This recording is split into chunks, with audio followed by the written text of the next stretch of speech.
And doobie doobie doo. Let's see. Okay, that's live. Now record. So much to do here. Boom. Okay. Let's get going. You got the important part, right? Yes. The recording. To remember to record. Yeah. Didn't we do one a very long time ago where we forgot, like I forgot to hit record and I went, Jay, we need to start over. We didn't do the whole episode. I think you caught it, right?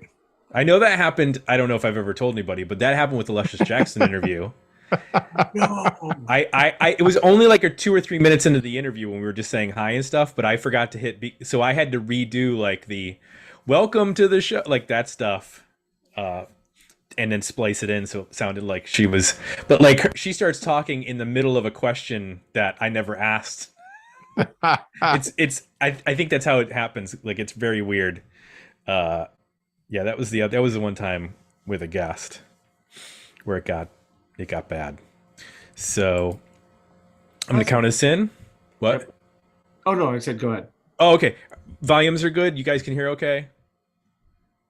Yep. Okay. You both sound good. All right. And 3, 2, 1. Jay, we're back again with another episode thanks to our Dig Me Out Union on Patreon. You can help us make the next episode happen by joining us at dmounion.com or digmeoutunion.com. Jay, speaking of the union, we have a union member here. Speaking of, we do. Yes. He took off his hard hat, threw on his headphones. We've got him on the dock with us. We're gonna stepped into the foreman's office. Yeah, stepped into the take this. Took the bag of cash over to the counselor at the councilman and making sure that our meat products are not contested by other meat vendors. I don't know. Doing here? I'm trying to go. Product? I'm trying to think of like an old like Jimmy Hoffa or something, some sort of, which really I shouldn't because that besmirches unions and. My wife's in a union podcast. Yeah, it's a pro union podcast. This is a union household. I'm not. Same here. That's how I get my health care. Welcome back to the program, Andrew O'Connell. Andrew OC, how you doing? I'm doing great. How are you guys? Can't complain. Wonderful. I'm wearing my union hard hat, my pale lunch, showing up for duty, guys. Excellent. Well, what'd you bring to this meeting?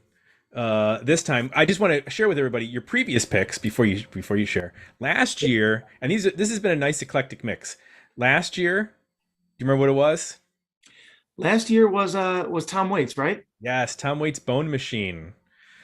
Before that was the Eels Electro Shock Blues, Material Issues International Popped Overthrow, and one of the more surprising episodes we've ever done, Guar's Scum Dogs of the Universe, which Jay and I were not expecting to like and kind of came away digging it. But that's an eclectic mix there, to go from Guar to Tom Waits with Material Issue and the Eels in between. You know, it's a wide palette. Guar is not necessarily the go-to for me usually, but I believe it was a Halloween episode at the time, so yes, I think it fit. Do I hear a cat?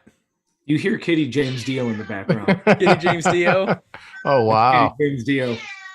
Here, let me go take care of him. I think he's singing Last in Line.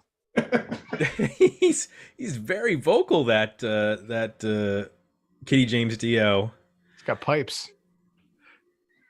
I wonder if Kitty Apiece is also there. Kitty Iommi. Now I want an all cat. Black Sabbath Mob Rules era. Yeah.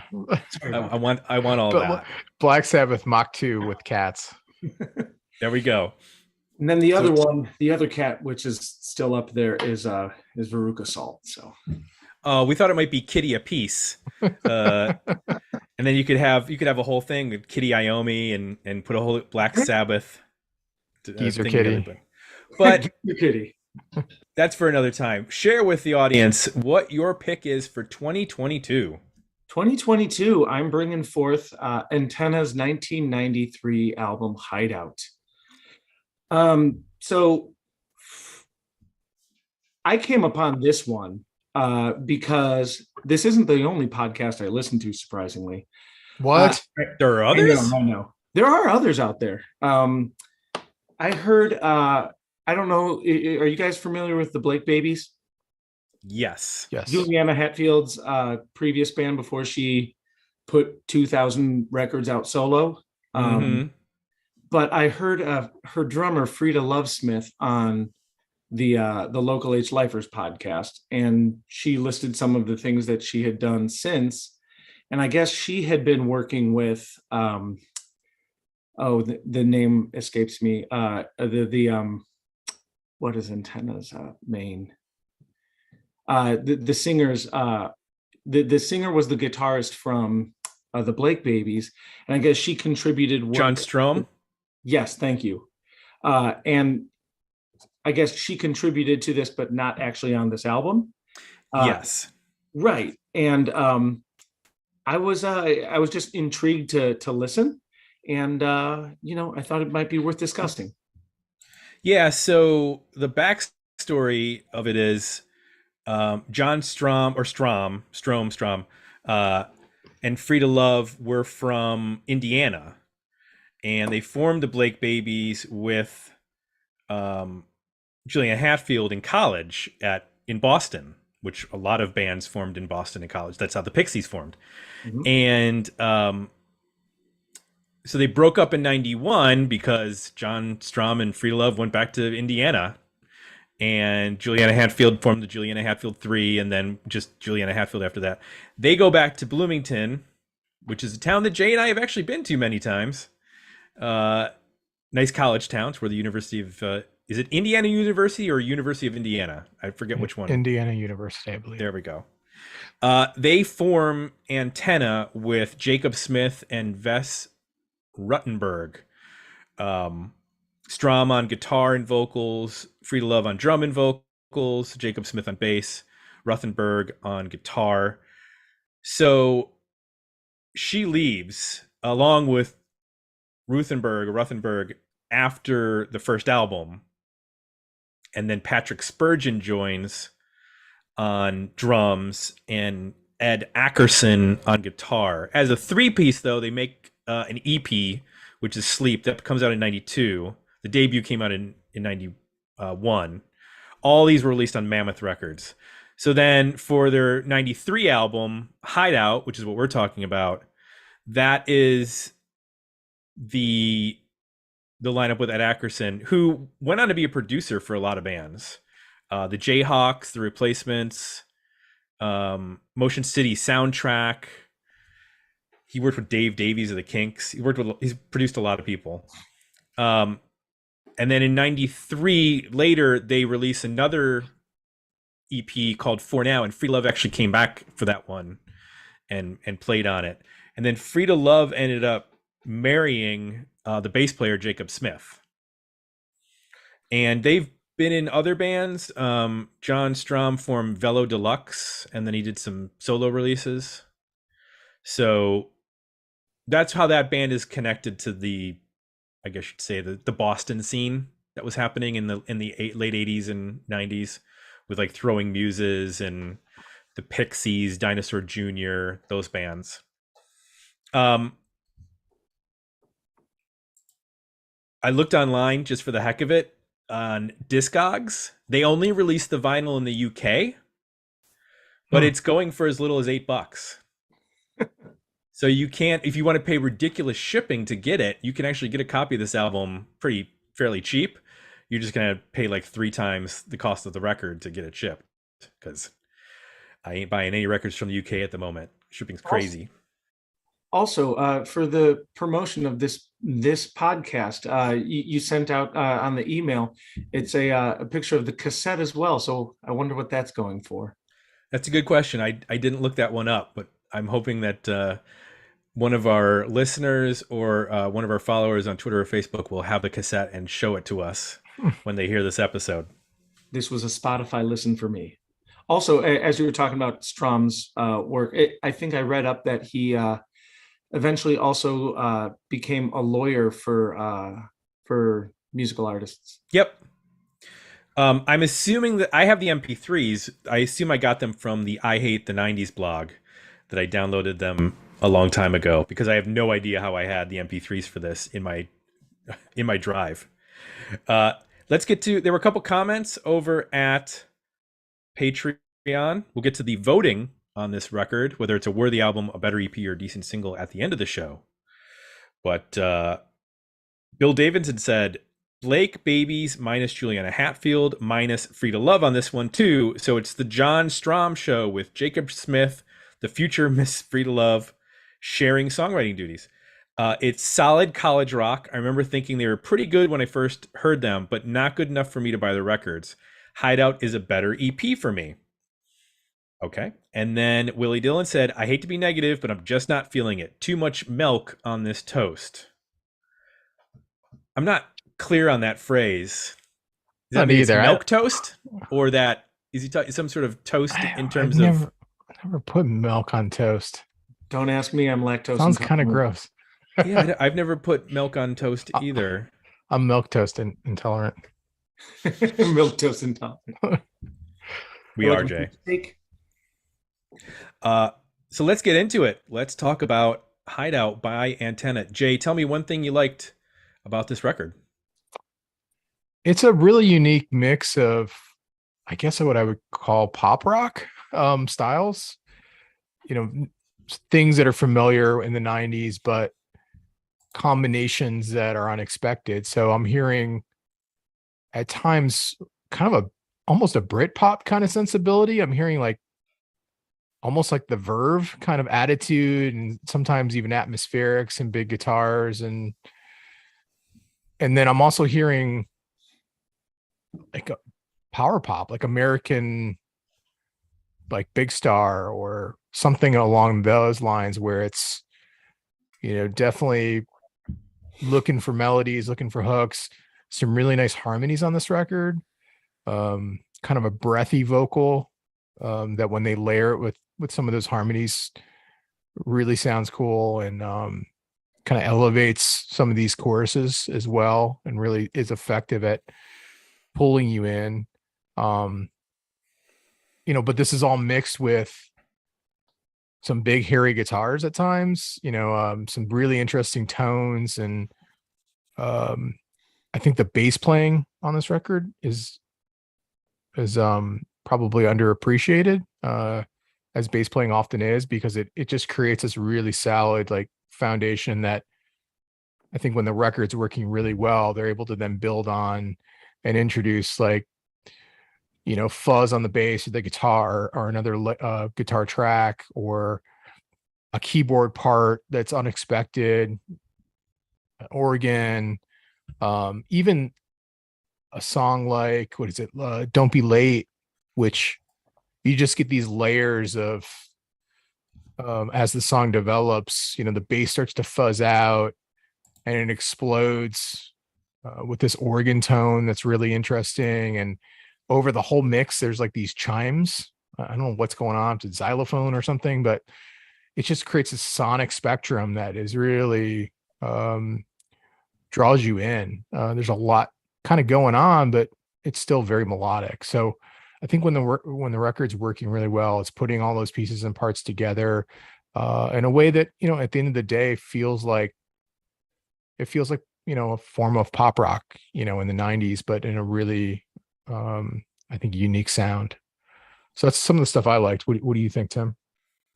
Well, I really liked what was described as the college rock sound of this. Like, this to me sounds like a classic 90s, especially early 90s college rock album, because it's not blatant in its like melodies, like Wallpaper, which you mentioned. Like, I mean, that could have been a Posey song Yeah. in a lot of ways. You know what I mean? Like, it has that pop element, Yeah. but then there's this very shoegazy aspect of this record, which I think is what makes it interesting, in that it's an Indiana band sounding like the Ride, Yeah. or early Swerve Driver or something like that, with a little less muscle.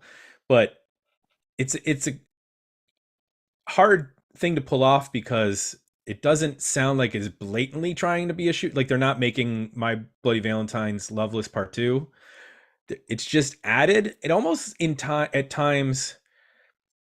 I hate to use the word country, but there is this like Midwestern vibe to Mm, some of this record, um, that has like, I mean, maybe it's just like this sort of dreamy aspect, but it's more than just, um, it's not bluesy, but there is some like, I don't know, like countryish, or it's too early for Americana. I don't know what to call it, but it's yeah. like there's something going on there with some of the melodies, just the way that they are in the minors that are happening in those whatever's being sung. Um, his voice is interesting in that it's not terribly distinct, but it's very effective. Yeah. And when there's the counter melodies with Free to Love, if she's or sometimes she's doing counter melodies, sometimes she's doing harmonies with him, but they're really effective at like just elevating it enough so it's just not this sort of boring wall of, monotonous vocal. Like adding those harmonies and a little bit of counter melody here and there just like separates it enough. Um, the only thing is that album cover gives you no clue as to, like, this could have been a Fish album. You know what I mean? Like, You know what's weird though? I know that I don't know. I know this album cover. Why do I know this album because cover? it was probably in 1993, it was probably in 94, 93, 94, it was probably in the stacks It must have been. I mean, at the radio so station. it's effective in that way. And then I remember it. I mean, it was so familiar to me that I was sure it came up in a poll, and I went and checked to see if it had come up in a poll, and it hadn't. Oh, So I've been interesting, racking huh? my brain like, how the hell why is this so familiar to me? But yeah, it could be anything, but it's definitely memorable. Well, yeah. What? That's kind of funny Uh, because I'm sorry, it's kind of funny because like I look at Spotify and the name Antenna has several different artists in the same Spotify. And uh-huh. I think the top um Shine, the song played the most, only had in between 2 and 3 thousand plays. So I mean, Well, it was not one that it didn't stick out. I don't even think that this was not the I think there were two bands named Antenna that were more popular than this Antenna in Spotify. so what works best for you on this record, Andrew? Well, I think a lot of times in when us union members take to our selections, we bring something that is something that we've held with us for say 20, 30 years, and that's the opposite case for me on this one. It's something that I discovered pretty recently, maybe within the last month or two. It's been a summer listen. And thank you for taking this deeper dive with me. For real, this is a mood record for me, a real vibe record where you're really feeling, you know, I'm living in these guitar tones and I'm living in these riffs. Um, for me, this is one of the important ones where I think don't listen to this off of your iPhone speakers. You really have to, and I mean, Yeah. just usually you shouldn't, but uh, you're gonna miss a whole lot of intricacies if you're not listening pretty loud on this. The headphones make a huge difference on this record. Huge. Huge. That's what I'm saying. Like, because there's really small pieces in a lot of songs. You guys mentioned like on "Don't Be Late," those I don't know, are those chimes or excuse me, uh, chimes faintly in the background. It almost sounded like, I think in still life, it almost sounds like somebody's connecting to a dial-up internet somewhere in a verse. That just bring extra little intricacies to it. Um, and for me, I'm a guitar player. I like playing with guitar pedals, playing with, thick tones, and so often in this record, I hear like really great use of a tremolo pedal to bring some extra emotion in there. Mhm. The vibrato too, like on Second Vibrato too, Skin. yeah, yeah. So I really like that aspect of his guitar playing, is that he uses some, again, this reminded me of like the guys from Swerve Driver or Ride, where they like throw in these like big effects. Like it's not just like a little bit of flange, it's like we're affecting the whole thing. yeah, yeah, and I'm thinking like, how do you just is it appropriate to describe this as Swerve Driver meets Bloomington, Indiana? Like, what would you have expected? Mhm. Right. And you hear some, country influence. There's some slide guitar here and there, and but overall, just the the guitar work just brings a pretty cohesive mood throughout the entire album that I really appreciate. I want to underscore the easy listening track 8 as being a, to me, pretty brilliant combination of like a vibrato guitar and then this super hooky melodic dry guitar over top of it, and just the way the whole thing builds with the harmonies, and then the drums come in, and it just, these layers and layers happen, but just melodically and rhythmically it's very sophisticated. um and that is just a track to me that just stood out instantly. Like, as soon as you hear that second guitar start in that song, like I immediately know, like, boom, that's a hook. Like I recognize that melody the second, after the first time I heard it, the second time I heard it, I was like, boom, I remember that. Okay. Like, Mhm. it's really effective guitar writing. In terms of what didn't work, there are times like the song Shine that opens up the record, when the one distorted guitar comes in, it is very brittle sounding. You know what I'm talking about, Jay? I think it's which it's in the left channel. There's this like there's a real bro, and I was like, Yeah. that's worrisome. When they actually get the big fuzz distortion on, it sounds Yeah. great. Yeah. But there's a couple times like that where it's it's it's very 1993 indie rock. Let's put it Mhm. that way. You know Yeah. what I mean? Like it has like a first album super chunk. Um, like they played through a 10-watt amp with all the bass turned off. Uh, that's that's what that guitar tone sounds like at times. Um, I don't know. Did that bother you at all, Jay? Uh, Nothing bothered me too much sonically. I will, I think, build on your point a bit on the it feels almost like this band can hit moments of brilliance. I think Shine, Wallpaper, Don't Be Late, and Easy Listening are 4 songs that are like just really raising the bar and super compelling. But then I think there are things that are almost amateurish, to your point about like first record demo, you feel like not quite sorted out or just unremarkable. So things like, I don't know, Still Life to me is still like growing on me. Um, it feels a little bland. Eh, they step into this slower vibe sometimes, and if they don't do something remarkable melodically or with a guitar part or a hook, like in Wallpaper, it can just kind of meander and feel like light alternative rock. There's also turns like Rust, which goes into almost like a garage psych rock direction, which Yeah. I was like, what are we going with this? It just ended up feeling a kind of rudimentary, not as sophisticated.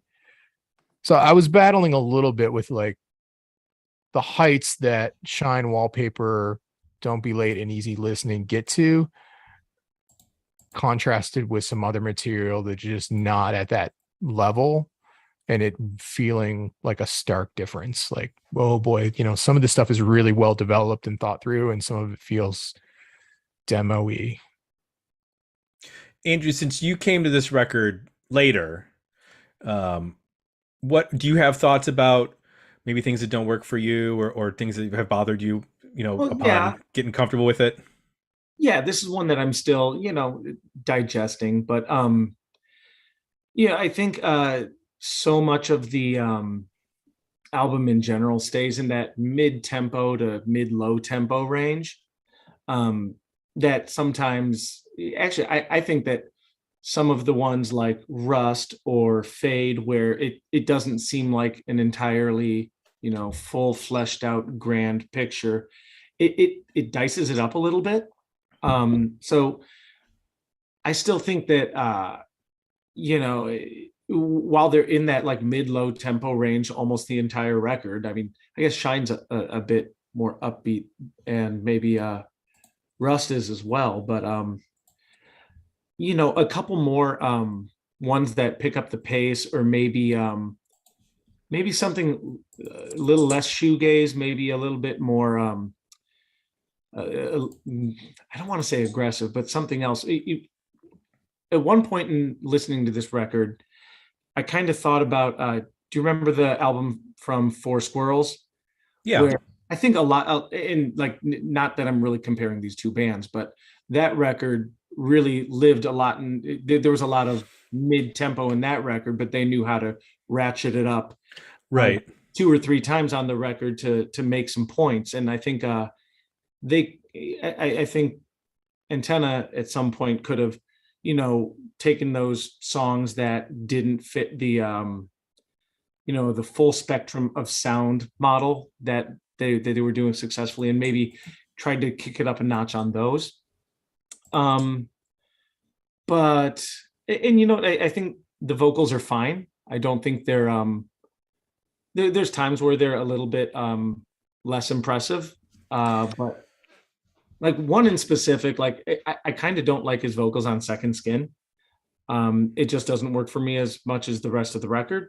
But He sounds like Elvis Costello in that song, that's or good. like he's doing like an Elvis Costello impression. Well, when he gets higher, like, or faster, he gets his pinched, his like, he's like this, Yeah. and like on Fade he does that, which is not. I don't necessarily like him like that when he's a little more nasally. And I think he's mostly he's in his sweet spot, but you can notice a couple times when it's like, okay, it's been the same set of like, anytime I've tried to sing, oh, that's the bassist trying to sing, or which he pulls off much better. But yeah, I mean, I think vocals on Second Skin didn't work as well for me. I think the thing that helps that song is the dynamics, is the fact that there is a big dynamic shift in that song, whereas on like Rust or Fade, it's not as dramatic, so you don't get as much to play with. And Fade is 4.5 minutes, whereas Second Skin is only 3.5 minutes. So I think that might be part of it. Just Fade just doesn't have. It just rocks, which is fine. It sounds like a B-side, a Swerve Driver B-side. And for me, it's like when I listen to it alone, I'm like, okay, this song's pretty cool. But then when I listen to the song before and after it, which I think are super strong, I'm like, oh, wait a minute. Like the bar was just raised. So now I'm gonna have to go back and consider the other song. And like, yeah, this isn't as strong as these other two songs. So this the record's very relative to me. Like they just show this amazing potential, which makes me reevaluate some of the other material that doesn't get there and see it differently. I think that's fair, and I think sometimes some of the songs on this record, you're like, wow, as epic as it is, you realize it. Like I think what was it, like Don't Be Late, like you're into the. It seems like a really epic song, and you're into the bridge before 2 minutes, but it feels like a powerful trip that you're going on. Yeah. It has you mentioned the bass, Jay. That's one of those songs that just has like great bass stuff carrying it. Very like when I was listening to it, I was like, this is very Sunny Day Real Estate. This bass part, which is has no connection to this whatsoever, but I could totally hear like Nate Mendel, picking this up. I really like the bass work in Still Life. That was one that stood out to me. I'm trying to remember what. I guess it's a louder song, so I don't remember it as well. When they're a couple songs where it's the bass is by itself. Well, I mean, I think that's one where like you hear it because the guitar's ringing out, and it Gotcha. gives a little bit of space to listen to what they're doing. But um, Oh yeah, you can hear he's even playing some chords and stuff, I think. It's a it like 6/8 feel too. It's kind of like a waltz kind of vibe. I didn't.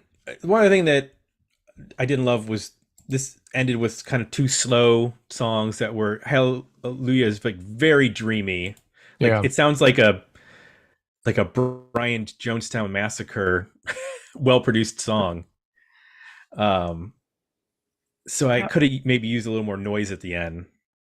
I actually wrote down something like that too. That actually I appreciate Hallelujah, but I think the album should have ended there.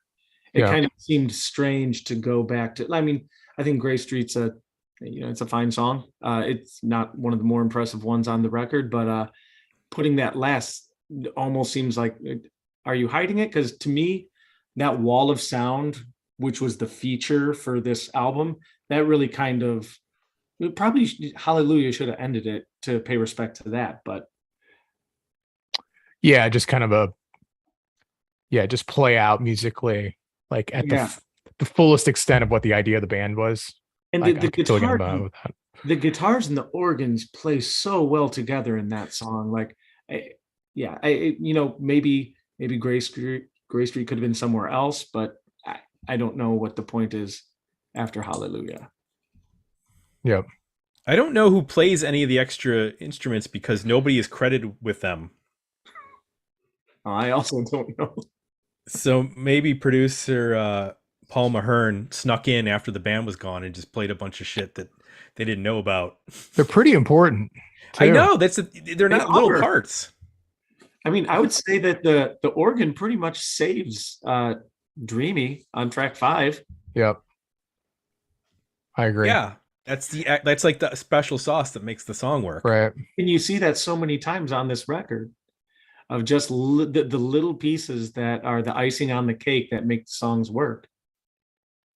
I mean, the consistent part for me is just that wall of sound guitar, and whether it's clean or thick or through half a dozen pedals, but then what makes the song as a whole work is those little extra pieces that you see.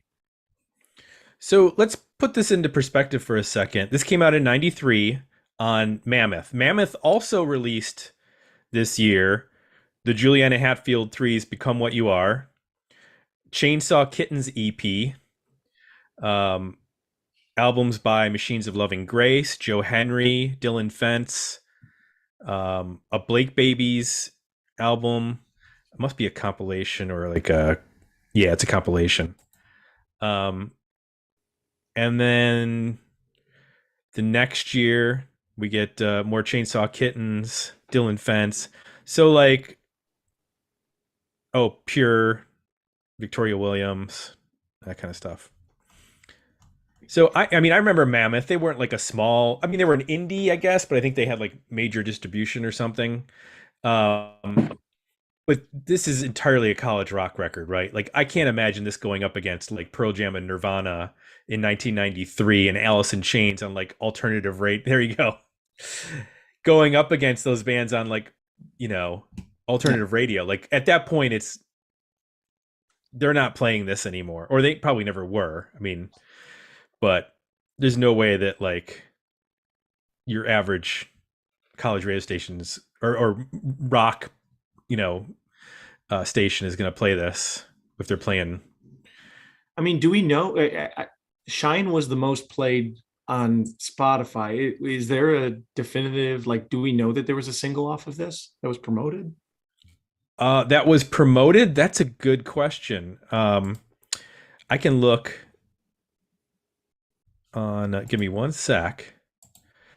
And I will tell you, because I looked this up earlier on Discogs when I was looking up the price of the vinyl, because I was just curious to see. So was there a promo single? Doesn't look like it. I mean, it It's kind like- of feels to me like Shiner Wallpaper might have made sense, but Yeah, it doesn't. For the first album, Sway, they released the song Sleep. Well, no, they did the EP Sleep, which contained, I think, some album tracks and then some other tracks. And then there was a 7-inch called Wait Barstow Blues that came out in 1992, but that might have just been from the record. Nope, I was wrong. I don't know what I'm talking about. But yeah, they don't have any promo singles released for either record, which is weird. Like, right? I guess maybe like a label like Mammoth, it probably cost them less to just send the record as opposed to printing a single, because CD is a CD. It doesn't matter if you put one song or 12 songs on it. It's going to cost the same to print it up, other than the artwork. So they were probably like, screw it, just send them the album. And I wonder if, I mean, you said they released a Blake Babies record and a Juliana record. At some point in negotiations, was he like, okay, put mine out too? But I don't know, because I'm saying they. It seems like Strom was the consistent one throughout it all, with some revolving doors. yeah, it looks like I don't know. Well, they had put out the last two Blake Babies albums, so it makes sense that John Strom would have stayed with that label. And I guess, yeah, that's where Juliana Hatfield. So basically, they were on the label already, and the label was like, if you're gonna split up, just stay on the label. We'll put out both your records, and we'll put out Blake Baby stuff that you can give us, so we can all keep making money, making all that sweet, sweet Blake Baby money. Blake Bucks. Blake Bucks. There you go.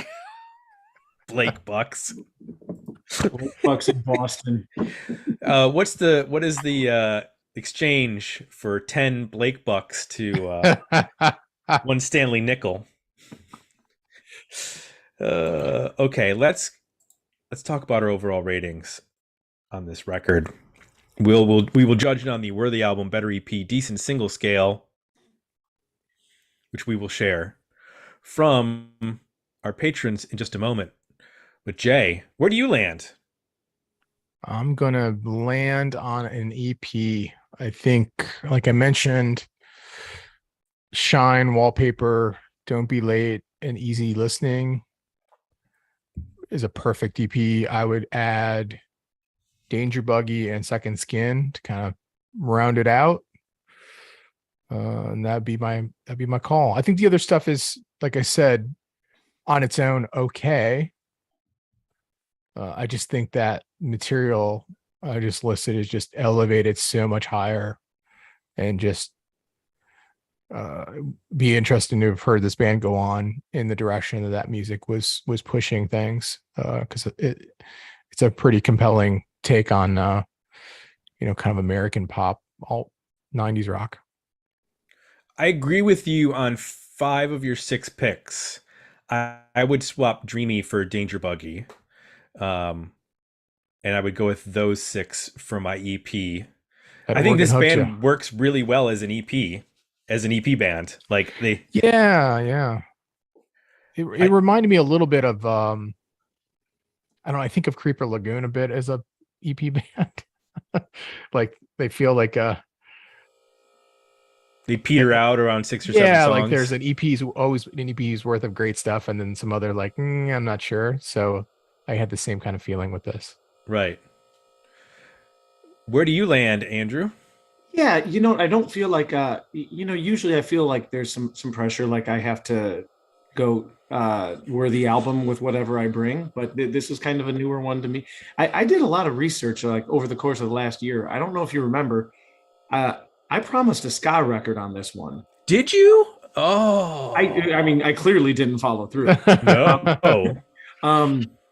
It was a throwaway, and then actually, like for a month, I tried to find a ska record I'd like to do, and you couldn't do it.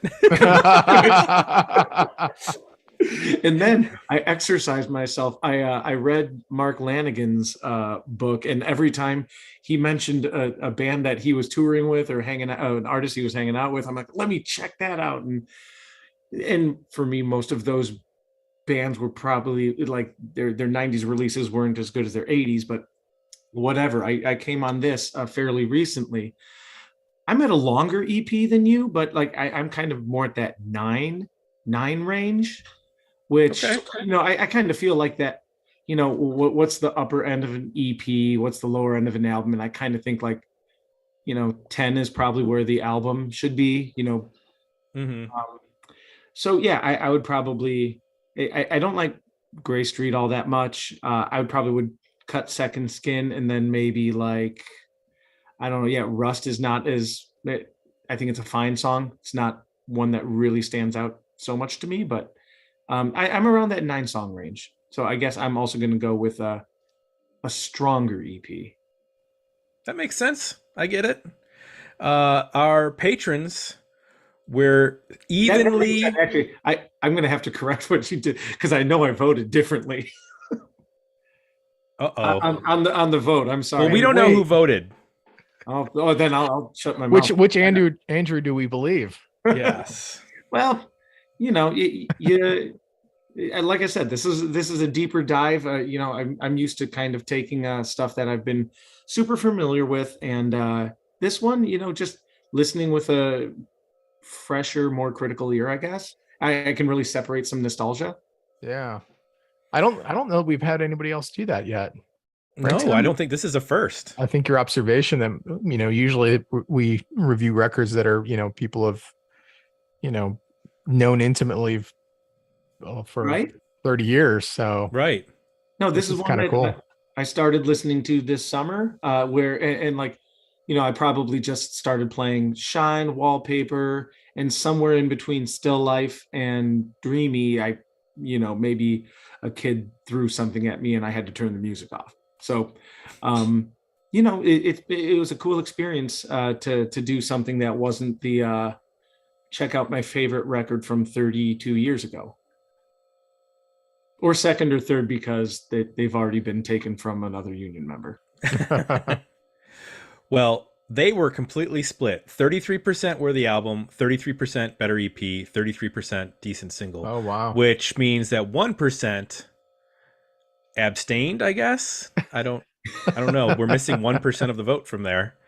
Because I guess it's all rounded to or it's all at 0.33333. Well, if that 1% was on Worthy Album, we're all wrong. That's true. We don't know. So wait, how did you vote? Okay, I voted Worthy Album, and I kind of have digressed a little bit. I mean, you're right there. You're like one track difference. That's what I'm saying. Like, right. well, whether I'm 9 or 10, and it's a 90s EP. It's a 70s album. I'm not gonna lie. I go into some of these episodes where you're at. I'm like, oh man, I'm right there on the edge. What am I gonna do? What am I gonna do? And like, yeah, through the course of the episode, I'll make my final decision. Wow. Yeah, and like I was writing my final notes for the second time today because I left the first one at work. But I'm writing them out. I'm like, I said EP there. And I'm like, wait, do I really want to eliminate something like this? Right. Or like, so I mean, you're back and forth up until like, even the discussion we're having now. Like, yeah. I'm coin flip on right now I'm saying, maybe I'd take off Gray Street and Second Skin, and maybe tomorrow I would, maybe something like Easy Listening or something else. So no, there's a lot there. Yep. It's funny that you said leaving your notes at work. I know that when I used to have to work in an office, I left Dig Me Out notes at work at least once or twice because I would listen in my cubicle to the albums over and over again. And like the one day before we were going to record, I wrote them down at work and then went, I left them at work. And I remember everything. I was listening, at home, I'm listening on a much better stereo system. And I let it play on my iPhone today. I'm just like, no. I mean, I know what I'm thinking. This one really, more than anything that I've brought to the table, this one needed to be on a louder, better set of speakers. Yes. Not my $20 Amazon desk speakers. Yeah. That was not the proper listening environment. Well, thank you for bringing this to us, because even though it's got some interesting connections with regards to the Blake Babies and Juliana Hatfield, I don't think Jay and I were familiar with his record at all. So, No. thank you. No, you don't. I've for as eclectic as some of the stuff that I've brought, I wanted to go something obscure this time. So Well, I'm glad you did, because it was a really cool pick. cool. Glad you enjoyed it. I want to remind the folks listening that if you would like to join our union, you can do so by going to dmounion.com or digmeoutunion.com. That's where you get to vote in the polls like this for each of the albums that we're going to be reviewing, plus our polls that happen every month, a 4-part poll, 9 albums 3 times, and then the top 2 winners from each one goes into the final battle. They enter the Colosseum with their chariots and their flaming spears, and It's like you're describing Beowulf. I don't know. It's getting. It's an epic. Thor Ragnarok, but Yes. And once they slay the 6-legged spider, I don't know. Spider lost 2 legs. I was gonna say I thought It's a 6-legged spider. It's even more terrifying. There's nothing more. It's more terrifying nimble. than a spider with less than 8 legs. I legit really didn't know in the moment how many legs a spider had. We know. We saw that. I was my gears were cranking, and I was like, it's got to be an even number. That's all I know. It's just got to be even. you said he was being slain, right? So he lost 2 legs off. Yes, in Right. battle. That's what happened.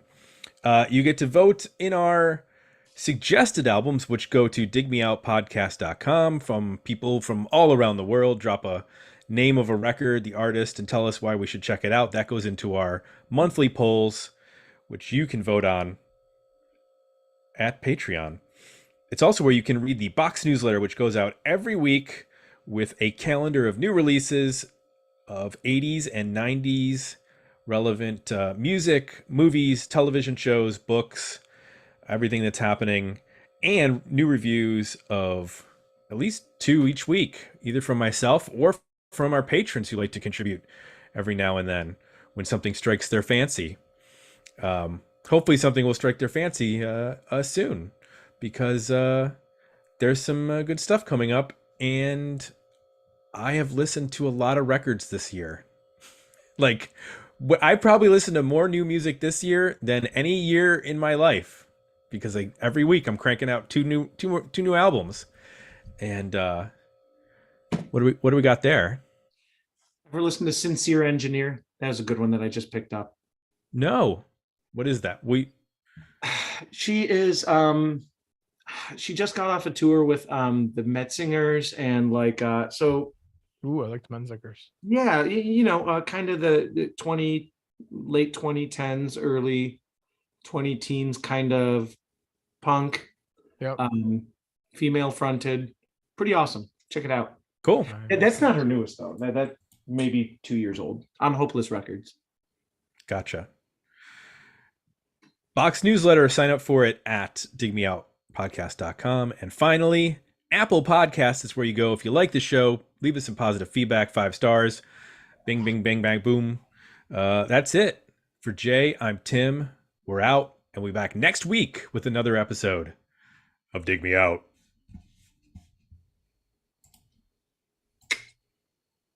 Oh, you nailed that perfectly. That was like you were closing the Namaste. no, but when they do the clapper for the movies, but that's when they begin a scene, not when they close it. We both. What's that called? That thing has a name.